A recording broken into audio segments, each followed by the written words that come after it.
Welcome my dear student, this is the very important topic for the UGC NET aspirants. जितने भी new students हैं उनको तो यहाँ पे अल्टीमेटली याद करना ही करना है कि ये टॉपिक आप ना तो छोड़ सकते हो ना ही स्किप कर सकते हो। ठीक है, तो this topic is a very very important. और आपके लिए मैं गुड न्यूज़ ये है आपके लिए कि यहाँ पर आपको 50% ऑफ डिस्काउंट ऑफर मिल रहा है, उसका बेनिफिट लीजिए। क्योंकि बहुत सारे बच्चे होते हैं जिनके पास में इतना अमाउंट पे नहीं कर पाते हैं 10,000 12,000 ऑनलाइन कोर्सेज़ के लिए, और उनके नेट का फ्री क्लासेस में आपको दे ही रही हूँ। साथ में आपको 50% ऑफ डिस्काउंट ऑफर पे नोट्स भी मिल रहे हैं, जो कि आप जितने भी बच्चे हैं आपको क्या करना है, सिर्फ सब्सक्राइब करना है, शेयर करना है सिर्फ, और कुछ नहीं करना।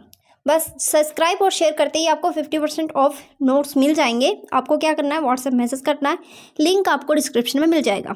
सो बात कर लेते हैं first of all research process. इसको रिसर्च स्टेप्स के भी नाम से जाना जाता है।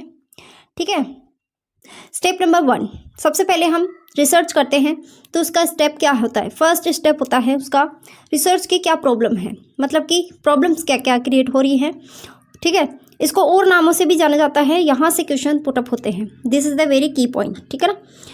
लिटरेचर रिव्यू भी फर्स्ट स्टेप में रखा गया है। फॉर्मुलेशन ऑफ ऑब्जेक्टिव्स भी फर्स्ट स्टेप में रखा गया। Identify research variables, formulation, hypothesis. आपको इंग्लिश प्लस हिंदी मीडियम में आपको नोट्स मिल जाएंगे, यू डोंट वरी। साहित्य की समीक्षा, उद्देश्यों का निरूपण, चरों और माप पैमानों की पहचान, परिकल्पना तैयार करना, ये सभी क्या है, स्टेप नंबर फर्स्ट है।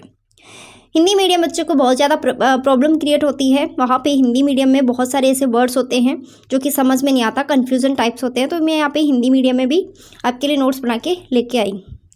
व्हाट्सएप मैसेज आप कहाँ कर सकते हो, इन नंबरों पे आपको व्हाट्सएप मैसेज करना है। Next is step number second. Step number second में हम बात करें तो प्रिपेयरिंग रिसर्च डिज़ाइन, यानी कि शॉर्ट डिज़ाइन तैयार करना।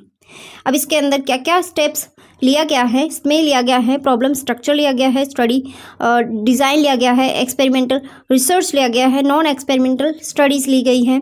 ठीक है, सभी क्या है इसमें स्टेप नंबर 2 में रखा गया है। आई होप कि क्लियर हो रहा है। क्लियर हो रहा है तो प्लीज़ लाइक शेयर सब्सक्राइब करते चलिए।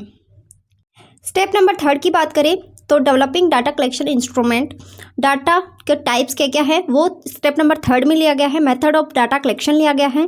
डिज़ाइनिंग रिसर्च टूल्स लिए गए हैं, जिसमें डेटा के प्रकार, डेटा संग्रहण के तरीके, अनुसंधान उपकरण के डिज़ाइंस। ठीक है, नेक्स्ट है स्टेप नंबर 4। स्टेप नंबर 4 में सैम्पलिंग जो होता है उसको सेलेक्ट करना, और टाइप्स क्या क्या है सैम्पलिंग के वो इसमें डिसाइड करना। तो प्रोबेबिलिटी है या नॉन प्रोबेबिलिटी है, ये टॉपिक्स आपको अलग से पढ़ के जाना है। ठीक है, अभी बता देती हूँ। डिटर्मिनेशन सैम्पलिंग डिज़ाइन आपको लेना है। संभावना, गैर संभावना, नमूना निर्धारण डिज़ाइन इसमें लिया जा सकता है। नेक्स्ट हम बात करें तो यहाँ पर स्टेप नंबर 5 की बात करें तो writing a research proposal. Research proposal को कैसे लिखना है, रिसर्च प्रस्ताव, शोध प्रस्ताव, अनुसंधान प्रस्ताव।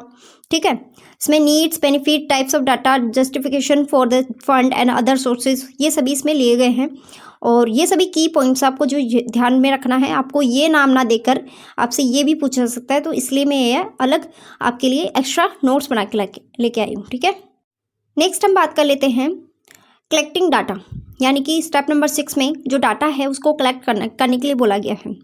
तो ऑब्जर्वेशन, इंटरव्यू, क्वेश्चनरिंग और शेड्यूल्ड, यानी कि अगर मान लो किसी कॉलेज है, कॉलेज में बच्चों का यहाँ पे फीमेल और मेल के अंदर ये जानना है आपको कि कौन से बच्चे हैं वो जंक फूड खाते हैं, कौन सा बच्चा है जो न्यूट्रिएंट वाली फूड्स खाते हैं, जिनको बाहर का अलाउ नहीं रहता, सब। ठीक है, इन सब का पता लगाना है आपको। तो आप कैसे पता लगाओगे, ऑब्जर्वेशन करने से थोड़ी पता चल जाएगा। कोई कोई चीज़ें होती है वो ऑब्जर्व करने से पता चल जाती है, जैसे बिहेवियर। ठीक है, इंसान का बिहेव कैसा है ऑब्जर्व करने से दिख जाता है।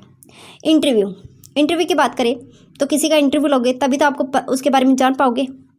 क्वेश्चनरिंग मतलब कि अभी मैंने जैसे एग्जाम्पल लिया कॉलेज का, तो वो क्वेश्चन आंसर करने से ही आपको पता चलेगा वहाँ पे कि कैसे बच्चे क्या खाते हैं, क्या क्या नहीं खाते। शेड्यूल, उसका क्या शेड्यूल है। ठीक है, किसी बच्चे पढ़ने का शेड्यूल आप ले सकते हो। नेक्स्ट स्टेप लिया गया है step number 7। This is the very very important, processing and analysing data.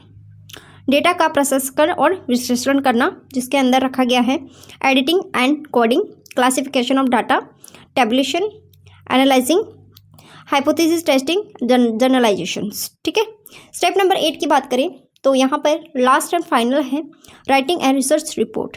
एक रिसर्च रिपोर्ट को कैसे लिखता है।